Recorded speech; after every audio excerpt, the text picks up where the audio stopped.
Hey, what's up everybody? Welcome back. I'm James and you're watching Blue Dog Aquatics. I apologize for not bringing out a video last week. I tried throwing out some shorts, but the week literally got away from me before I knew it was Friday.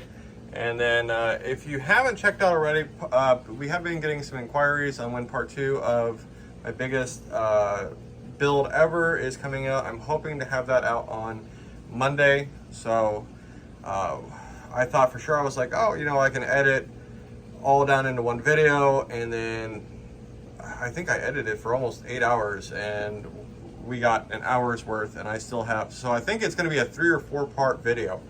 There's just so much footage that goes into it. So make sure, if you haven't done so already, go ahead and check out part 1. Also, a big thank you to all of our subscribers. We just hit 4,500 subscribers, and that's all thanks to all of you. Without you, this wouldn't be possible, so thank you for that. And if you are new to tuning in today, please consider subscribing. We bring new videos every week on fish, reptiles, arachnids, amphibians. So if that's something that interests you, please hit that subscribe button. Also, if you have suggestions on what kind of videos you'd like to see, please leave us a comment down below and we can try to make that happen. Now today we're talking about a tank that has gone through so many different transformations, it's not even funny. This tank actually here, so this is a 12-gallon rimless. This actually came from Ultim Nature Systems. I like the rimless a lot. It just has a cleaner appearance for me. I mean, no bulky trim or anything like that. But this tank started off as a shrimp tank. I think I had my super blacks in here for a while. I don't even know if I did a video on that.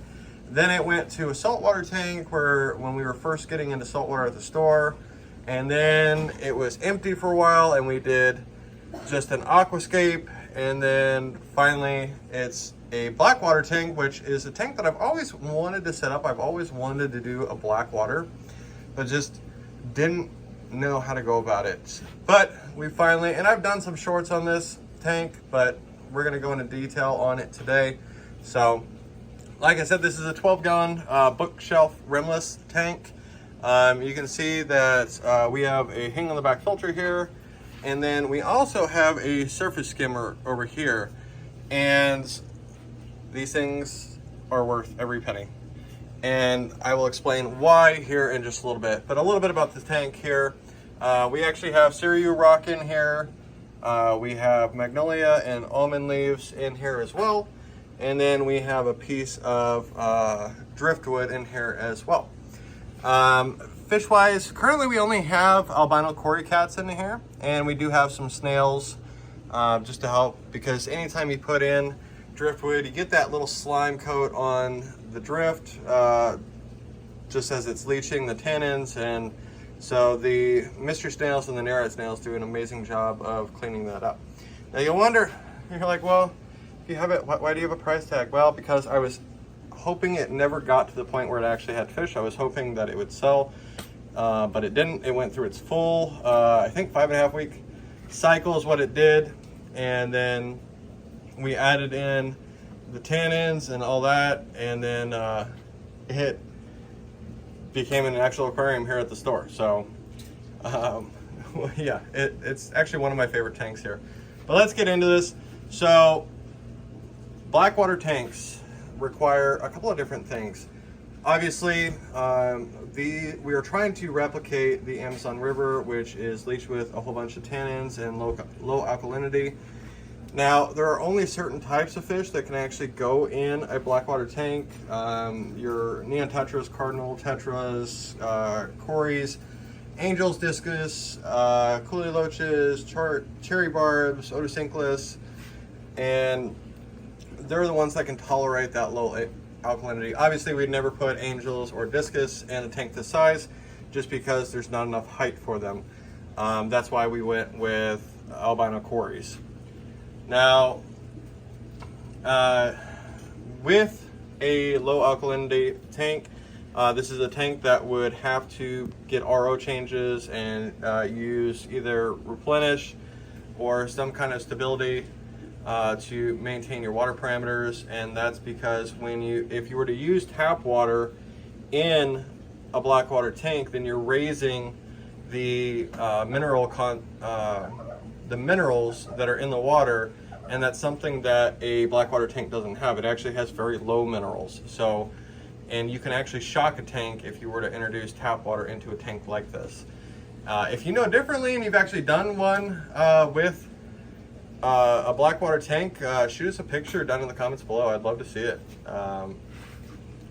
But with this tank, so like I said, as you can see, we have the snails and we have the leaves up, and you can see my reflection. That's why I was trying to hold it at an angle. We do have white sand here in the bottom. Now, how we came about the blackwater is a couple of different ways. So the leaves here, we actually boiled them. So we filled the tank up with just water. We put the driftwood in, which the driftwood is naturally going to leach tannins into the water. And then what we did was we boiled all the leaves in the microwave, or you can do it on the stove. And then we poured all the water into the tank, which turns it into the tea color, also known as a tea tank, or there's a couple of different names. It's absolutely one of my favorite tanks here. I just love the aquascape and all that. Now,